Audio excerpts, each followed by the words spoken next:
There is a dangerous lie many of us learn to tell ourselves, that true strength comes from never needing to ask for help. We believe we must be the unshakable rock, the pillar that supports everything, without ever showing a single crack. But what happens when the pillar begins to give way from the inside? This isn't just a story, it's a warning about the silent price of pride. To the world, Gabriel's life was perfect. An accountant who built his own business, a heroic father. But every night, when the house fell silent, his real battle began, a fight against deadlines and the fear of failure. He believed his silence was a form of protection. His wife, Anna, saw the exhaustion in his eyes and tried to get closer, but the answer was always the same, a polished shield of tranquility. Everything's under control, honey. Don't worry. An empty prayer he repeated to convince everyone and himself. Control, however, was an illusion.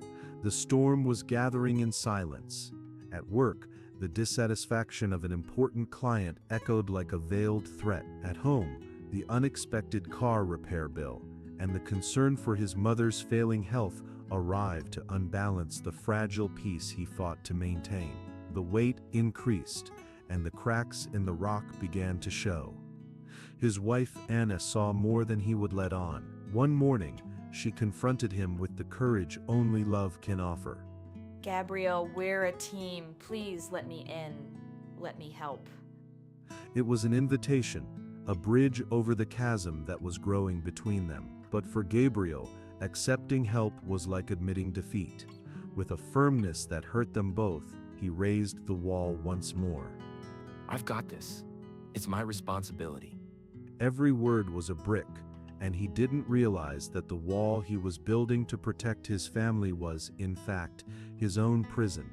And every structure, when subjected to unbearable pressure, gives way.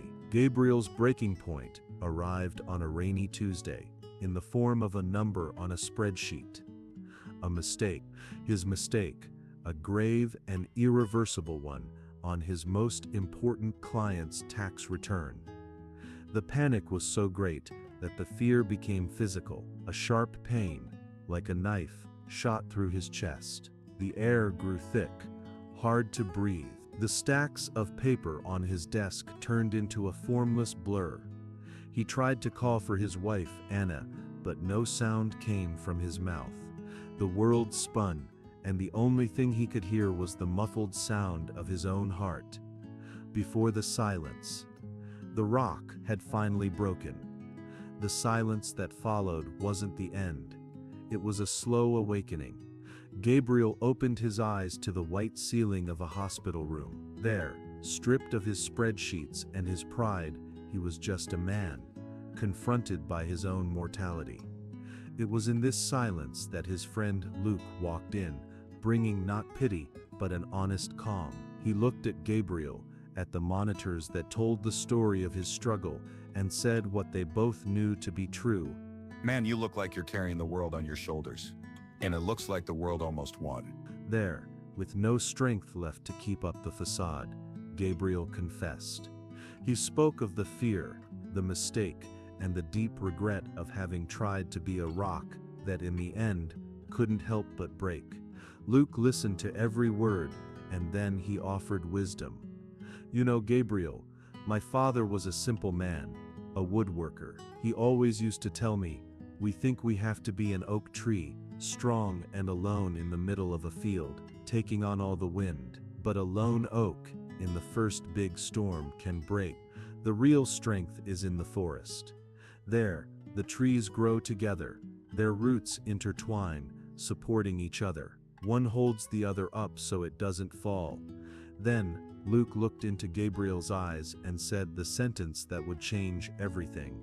Your family isn't the storm you have to face alone, Gabriel. They're your forest. But the roots can't connect if you don't let them. Luke's words were the seed, but it was in the soil of his own family that the change needed to take root. Later, with Anna holding his hand beside the hospital bed, he finally tore down the wall. He looked at her, and for the first time he didn't see a worry to be spared, but a partner to be trusted. He confessed his fear, his pride, and his regret for having pushed her away, thinking it was protecting her. Her response didn't come with judgment, but with the relief of someone who is finally invited in. Her hands joined his and she said, Now, it's no longer your burden, it's our challenge. in that instant, by surrendering to his vulnerability, Gabriel had never felt so strong. The return home was different. The silence was not of tension, but of recovery. Gabriel was physically limited, but his mind, for the first time in years, was at peace. The image of this new phase was not one of passive rest, but of a powerful partnership in action. Sitting in his armchair, he was no longer the solitary keeper of his secrets. He became the mentor. Beside him, Anna, with the laptop, became his extension, his hands and his energy. He calmly taught her the ways of his work, and she, with a capability he had never allowed himself to see, absorbed and executed it. Each spreadsheet filled, each email sent by her was an act of healing. The weight of the world was no longer on one man's shoulders. There was the lightness of a shared burden.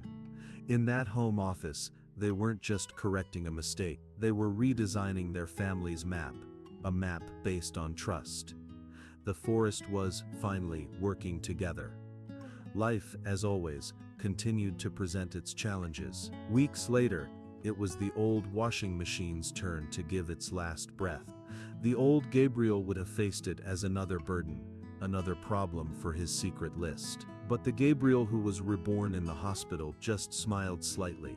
He walked into the living room where Anna was and said, with a light tone and a smile on his lips, Okay, Team Smith, it looks like we have a new member on our mission list.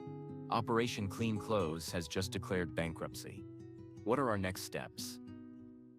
Anna's laugh was immediate. The laugh of someone who shares not just the problems, but the peace of knowing they will be faced together. Without the shadow of stress, they sat side by side, true partners, to solve that one small challenge. And so, life went on, not free of storms, but now with an entire forest to face them. And then, on an ordinary day, in the peace of a picnic, in a sunny park, with his family truly connected around him, Gabriel understood. The true strength of a man is not measured by the weight he can carry alone, but by the courage he has to share that weight. Because on the sacred ground of family, vulnerability is not a weakness. It is the root that connects everyone and keeps them from falling. If this story touched your heart, please leave a comment below telling us what strength means to you. Like and share this video so that more lone trees can find their forest. And don't forget to subscribe. Until next time, stay brave, stay grateful, and keep building bridges.